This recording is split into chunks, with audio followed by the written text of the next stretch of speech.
پھر اس قرآن کا مقصود کیا ہے؟ وہ ہدایت ہے۔ الف لام میم ذالک الکتاب لا ریب فیہ ھدی للمتقین، یہ کتاب کی پہلے اللہ نے ضمانت دی کہ یہ ہر شک و شبہ سے بالا تر کتاب ہے۔ دنیا میں کوئی یہ دعویٰ نہیں کر سکتا، نہ بولنے والا نہ لکھنے والا۔ انبیاء کے سوا بڑے سے بڑا علامہ ہو بولنے میں خطا کھائے گا، بڑے سے بڑا علامہ ہو لکھنے میں خطا کھائے گا، صرف میرے رب کا انبیاء اور میرے رب کا کلام ہر خطا سے پاک ہے۔ تو یہ کس لیے ہے؟ ھدی للمتقین، یہ ہدایت ہے۔ ہدا یہ چونکہ عربی زبان ان کی تھی، تو اللہ تعالیٰ نے انہی کی سبحان اللہ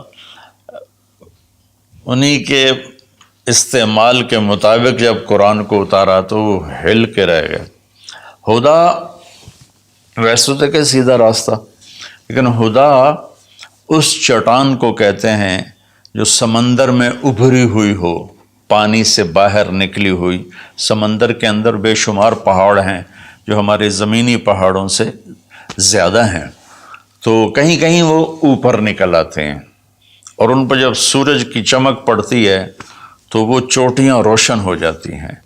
اس روشن چوٹی کو عرب جب سفر کرتے تھے یا دوسرے بھی جب بحری سفر کرتے تھے تو ان کو نشانی بناتے تھے کہ یہ پہاڑ کی چوٹی فلاں جگہ کا پتہ بتاتی ہے، یا سمجھیے جدہ کا پتہ بتاتی ہے، یہ یمبو کا پتہ بتاتی ہے، یہ خلیج عقبہ کا پتہ بتاتی ہے۔ ایک مثال دے رہا ہوں۔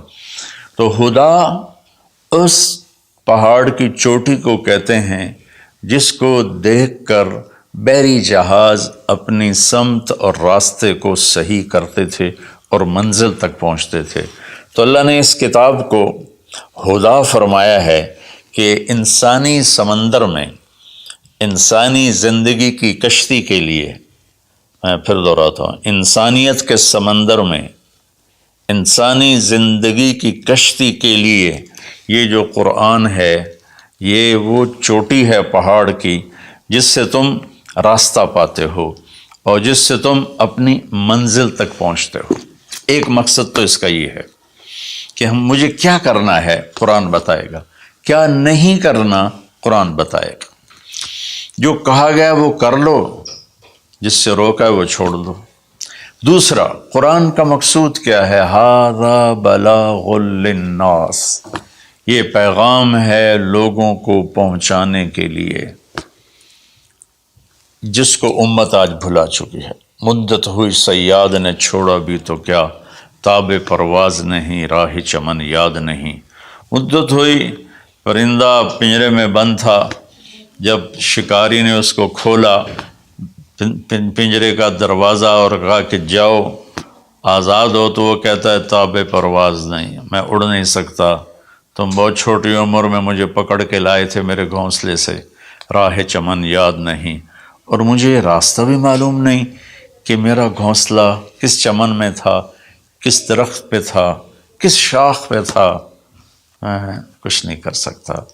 اس وقت امت خواہشات کے پنجرے میں اس طرح بند ہوئی ہے کہ راہ چمن یاد نہیں، تاب پرواز نہیں، راہ چمن یاد نہیں، کہ اللہ تعالیٰ نے ہمیں یہ سورہ ابراہیم کے آخر میں ھذا بلاغ للناس، یہ لہجہ ہے قرآن کا، یہاں ھذا بلاغ للناس، یہ پیغام ہے لوگوں کو پہنچانے کے لیے، وَلِيُنذَرُوا بِهِ، تاکہ انہیں خبردار کیا جا سکے، وَلِيَعْلَمُوا، تاکہ وہ جان لیں، أَنَّمَا هُوَ إِلَٰهٌ وَاحِدٌ وَلِيَذَّكَّرَ أُولُو الْأَلْبَابِ، کہ ایک ہی اللہ ہے، ایک ہی معبود ہے، ایک ہی الہ ہے، ایک ہی مدد کے قابل، ایک ہی پکارے جانے کے قابل، ایک ہی ہے جس کو پکارنا بھی ہے، بلانا بھی ہے، مانگنا بھی ہے، جھولی بھی پھیلانی ہے۔